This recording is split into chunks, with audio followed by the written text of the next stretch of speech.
दिया है। हम शिवसेना की तरफ से माननीय अध्यक्ष महोदय के डिसीजन का आदर करते हैं, स्वागत करते हैं और उनके आदेश का हम लोग पालन करेंगे। जो उबाटा गट के नेता ने ऐसा भाष्य किया है कि लोकशाही का यहाँ पे खून किया गया है, तो मुझे उनसे ये कहना है कि अगर कायदे का पालन करके कॉन्स्टिट्यूशन में दिए हुए अधिकारों का पालन करते हुए विधानमंडल नियमों का पालन करते हुए एक डिसीजन अगर विधानसभा अध्यक्ष महोदय लेते हैं तो उबाटा गट के नेता उसे लोकशाही का कत्ल कैसे कह सकते हैं।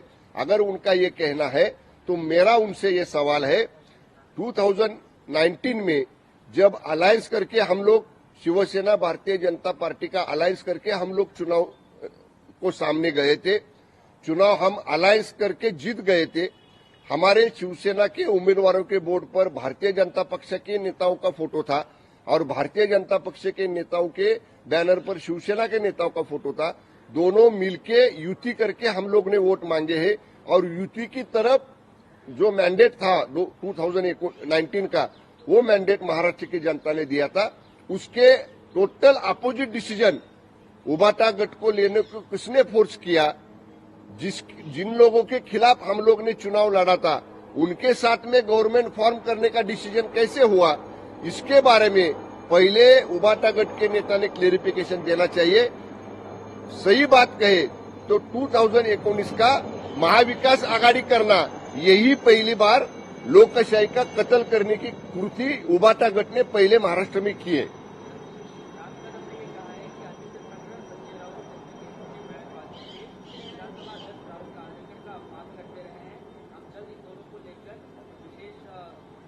हक्कभंग, देखिए कल भी मैंने यही बात की थी, क्योंकि कल जब डिसीजन का अनाउंसमेंट पूरा हो गया और जब उबाटा गट के नेताओं के बयान आने चालू हो गए तभी उन्होंने बहुत गलत शब्दों का, अनपार्लियामेंट्री वर्ड्स का इस्तेमाल माननीय विधानसभा अध्यक्ष महोदय के बारे में किया था।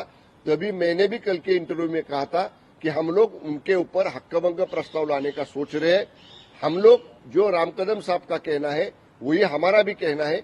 हम लोग इकट्ठा बैठ के हमारे जो सीनियर एडवोकेट्स है उनसे बात करके, हमारे शिवसेना के जो सीनियर पार्लियामेंट्री लीडर्स है उनसे बात करके, माननीय शिंदे साहब से बात करके हम भी इसके ऊपर जल्द ही निर्णय लेंगे।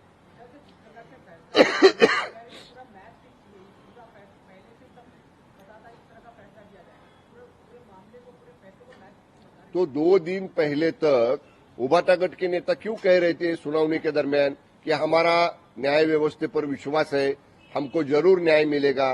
2 दिन पहले तक ये लोग ऐसी बात कर रहे थे। और अगर ये मैच फिक्सिंग होती तो ठाकरे गट के भी 14 एमएलए कल डिस्क्वालीफाई हो जाते ना। अगर फिक्सिंग ही मैच करनी थी, होनी थी, तो फिर ये 14 लोग को डिस्क्वालीफाई क्यों नहीं किया?